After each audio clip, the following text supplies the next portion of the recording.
আপনাদের সাথে বহুদিন ছিলাম, 17 প্রায় 18 বছর আপনাদের সাথে ছিলাম, বাট আগামী 25 তারিখে ইনশাল্লাহ আমি দেশে চলে যাচ্ছি। সেজন্যই আপনাদের সাথে খুব শান্তভাবে আপনাদের সাথে দুটো কথা বলতে চাই। মহান বিজয় দিবস উপলক্ষে যুক্তরাজ্য বিএনপির উদ্যোগে আয়োজিত আলোচনা সভায় প্রধান অতিথির বক্তব্য দিতে গিয়ে এভাবেই কথা বলছিলেন তারেক রহমান।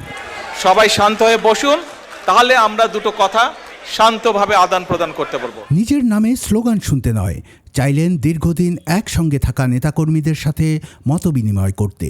তার স্বদেশ প্রত্যাবর্তনের দিন তাদের বিমানবন্দরে ভিড় জমাতেও নিষেধ করলেন বিএনপির ভারপ্রাপ্ত চেয়ারপারসন। যারা অতি উৎসাহে স্লোগান দিচ্ছেন, আমরা ধরে নেব যে আপনারা নতুন কাজে দয়া করে নতুন যখন এসেছেন পুরাতন কাজ থেকে শিখে নেন। লন্ডনের সিটি প্যাভিলিয়নে বিএনপির যুক্তরাজ্য শাখা এই অনুষ্ঠানের আয়োজন করে। এতে সভাপতিত্ব করেন বিএনপি চেয়ারপারসনের উপদেষ্টা ও যুক্তরাজ্য বিএনপির সভাপতি এম এ মালিক। অনুষ্ঠানটি পরিচালনা করেন বিএনপির জাতীয় নির্বাহী কমিটির সদস্য ও যুক্তরাজ্য বিএনপির সাধারণ সম্পাদক কয়সার এম আহমেদ। অনুষ্ঠানে যুক্তরাজ্যে অবস্থানরত বিএনপি ও অঙ্গ সংগঠনের বিপুল সংখ্যক নেতাকর্মীরা অংশ নেন। এই অনুষ্ঠানের মধ্য দিয়েই যুক্তরাজ্যের নেতাকর্মীদের কাছ থেকে আনুষ্ঠানিকভাবে বিদায় নিলেন তিনি। অনেকেই আজকে হয়তো ফিরে যাবেন, শীতের রাত, আবার কবে আপনাদের সাথে দেখা হবে বলতে পারছি না। সেজন্য আপনাদের এই যে এখানে আগমন, আপনাদের সাথে কথা বলার এই সুযোগটা, এটি আমি কোনোভাবেই আজকে নষ্ট করতে চাই না। আজকের এই অনুষ্ঠানে আমি প্রথমেই আন্তরিকভাবে কৃতজ্ঞতা জানাচ্ছি যুক্তরাজ্যের যত প্রবাসী আছেন, ইউরোপের যত প্রবাসী আছেন, সহ পৃথিবীর বিভিন্ন দেশে যারা প্রবাসী আছেন, তাদের কাছে কৃতজ্ঞতা জানাচ্ছি। আজকে থেকে যখন প্রায় 18 বছর আগে যখন এই দেশে আসতে বাধ্য হয়েছিলাম চিকিৎসার জন্য, তারপর থেকে বিভিন্ন সময় আপনাদের বহু মানুষ, প্রবাসীদের বহু ভাই বোনেরা আমার এবং আমার পরিবারকে বিভিন্ন সময় মানসিকভাবে সাহস জুগিয়েছেন, বিভিন্নভাবে পাশে দাঁড়িয়েছেন। আমি সেজন্যই সকল প্রবাসী ভাই বোনদের কাছে কৃতজ্ঞতা প্রকাশ করছি আমার এবং পরিবারের পক্ষ থেকে। নেতাকর্মীদের ঐক্যবদ্ধ থাকার আহ্বান জানিয়ে বিএনপির ভারপ্রাপ্ত চেয়ারপারসন তারেক রহমান বলেন, সামনের দিন খুব সহজ হবে না। ঐক্যবদ্ধ থাকতে পারলেই পরিকল্পনাগুলো সফল হবে, প্রত্যাশিত বাংলাদেশ গড়ে তোলা যাবে। কিন্তু সামনের পথ অসম্ভব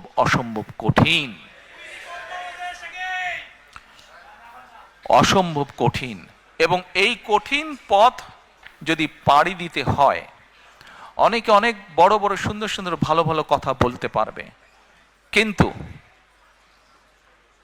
আমাদেরকে পরিকল্পনা গ্রহণ করতে হবে যদি এই কঠিন পথ আমরা অতিক্রম করতে চাই।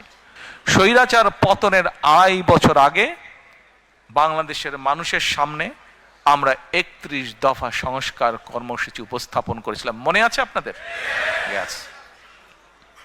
তখন অনেকে হেসেছিল। আর আজকে যারা, কাউকে আমি আঘাত করে কথা বলতে চাই না, কাউকে অসম্মান করে কথা বলতে চাই না, কিন্তু আজকে বহু মানুষ সংস্কার নিয়ে কথা বলছে। ভেরি গুড, বলুন, আমরা চাই আপনারা বলুন, কারণ আমাদের 31 দফাতে আমরা বলেছি এটার থেকে বেটার যদি কিছু দেন, এটা থেকে নতুন কিছু যদি আপনারা কেউ উপস্থাপন করেন, আমরা সানন্দে তা গ্রহণ করব। তারেক রহমান বলেন, খাদের কিনারা থেকে শহীদ রাষ্ট্রপতি জিয়াউর রহমান ও বেগম খালেদা জিয়া দেশকে উদ্ধার করেছিলেন। বিএনপি দৃঢ়ভাবে বিশ্বাস করে আগামী নির্বাচনে দেশের মানুষের সমর্থনে সরকার গঠন করতে সক্ষম হবে দলটি। একটু আগে যেই কথাটা আমি বলেছি প্রিয় ভাই বোনেরা, সেই কথাটি হচ্ছে যে এই আগামী নির্বাচন কিন্তু কোনো এক্সপেরিয়েন্সের বিষয় না, এক্সপেরিমেন্টের বিষয় না। এই সুযোগটা আমাদের কাজে লাগাতে হবে, এইটিকে সদ্ব্যবহার করতে হবে। প্রিয় ভাই বোনেরা, আপনারা দেখেছেন আমি কিন্তু 1 বছর আগে বলেছিলাম, আপনারা অনেকেই কিন্তু ব্যাপারটা এখন বুঝতে পারছেন। 1 বছর আগে যা বলেছিলাম সেটা কিন্তু হচ্ছে এখন। আমি আবারও বলছি, সামনের সময় কিন্তু খুব সুবিধার না, কাজেই সকলকে ঐক্যবদ্ধ থাকতে হবে। ঐক্যবদ্ধ থাকতে পারবেন?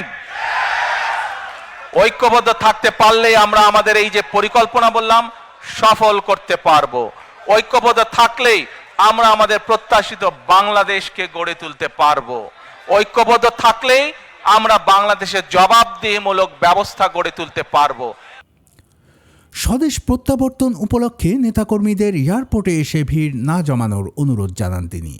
যারা নিষেধ অমান্য করেও বিমানবন্দরে ভিড় জমাবেন তাদেরকে দেন কঠোর বার্তা। বলেন তাদের প্রত্যেককেই স্বার্থান্বেষী আর দলের প্রতি অশ্রদ্ধাশীল বলেই জানবেন তিনি। আপনাদের সকলকে আমি একটি বিনীত অনুরোধ করতে চাই, করব সত্যি? আচ্ছা, কি সেই বিনীত অনুরোধ? 25 তারিখে ইনশাআল্লাহ আপনাদের দয়া আল্লাহর রহমতে আমি দেশে ফিরে যাব, কিন্তু এখানে উপস্থিত, এই ঘরে উপস্থিত প্রত্যেকটি মানুষের কাছে আমার অনুরোধ, দয়া করে কেউ আপনারা এয়ারপোর্টে সেদিন যাবেন না। দয়া করে কেউ আপনারা এয়ারপোর্টে যাবেন না আপনারা, কারণ এয়ারপোর্টে গেলে একটি হট্টগোল তৈরি হবে এবং মানুষ জানবে যে এরা সব বাংলাদেশি, এবং দেশের সুনাম নষ্ট হবে, দলের সুনাম নষ্ট হবে। যারা এয়ারপোর্টে যাবেন না, যারা সেদিন এয়ারপোর্টে যাবেন না, আমার আজকের এই অনুরোধ যারা রাখবেন, আমি ধরে নিব তারা দল এবং সর্বোপরি দেশের সম্মানের প্রতি মর্যাদা রাখবেন। আর আমার মানা করা সত্ত্বেও, আমার অনুরোধ করার পরেও যারা যাবেন, আমি ধরে নিতে বাধ্য হব তারা ব্যক্তিগত স্বার্থের জন্য সেখানে গিয়েছেন। দেশে ফেরার আগে এটি ছিল লন্ডনে তারেক রহমানের শেষ দলীয় কর্মসূচি।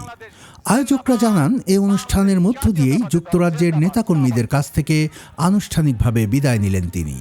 সময় স্বল্পতার কারণে কমিউনিটি ও সুধীজনদের সঙ্গে আলাদা কোনো অনুষ্ঠানের আয়োজন করা হয়নি বলে জানান স্থানীয় নেতারা। জনতার চোখে আমি আবারও দেখছি দেশ গড়ার তীব্র আকাঙ্ক্ষা। এখন শুধু হবে কাজ, কাজ এবং কাজের কথা। সবার আগে বাংলাদেশ, করব কাজ, গড়ব দেশ। কুমিল্লার কাগজ, নিউজ ডেস্ক।